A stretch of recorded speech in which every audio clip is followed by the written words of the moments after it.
দুর্নীতির অভিযোগে পলাতক শেখ হাসিনার ভাগ্নি ও ব্রিটিশ এমপি টিউলিপ সিদ্দিককে আবারও তলব করে ২২ জন চিঠি দিয়েছে দুদক। অবৈধভাবে ফ্ল্যাট গ্রহণের মামলায় ঢাকার ৫ ঠিকানায় এই নোটিশ পাঠানো হয়েছে।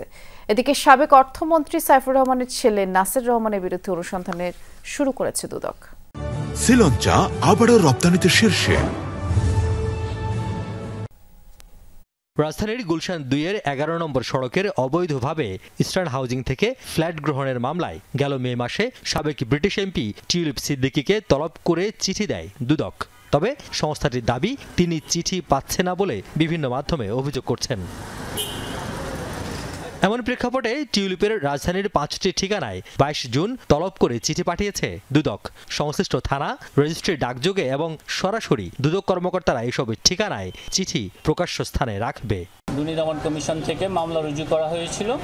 উক্ত মামলার তদন্তকালে তদন্তকারী কর্মকর্তা জনাব রেজওয়ান সিদ্দিকীর ঢাকায় বাংলাদেশে তার ৫টি ঠিকানা পাওয়া গেছে। সেই ঠিকানাগুলোতে তাকে জিজ্ঞাসাবাদের জন্য পত্র প্রেরণ করা হয়েছে।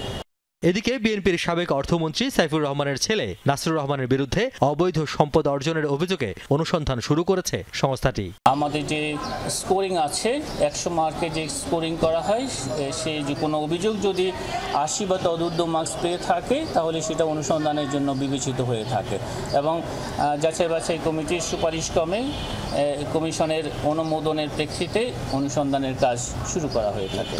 একই সঙ্গে নাসির রহমানের সম্পদ জব্দ এবং ব্যাংক অ্যাকাউন্ট অবরুদ্ধ করতে সংশ্লিষ্ট কর্মকর্তাকে জানাতেও চিঠিতে বলা হয়েছে। অনুসন্ধানকালে অভিযোগ সংশ্লিষ্ট রিয়াজ রায়হান, যমুনা নিউজ, ঢাকা।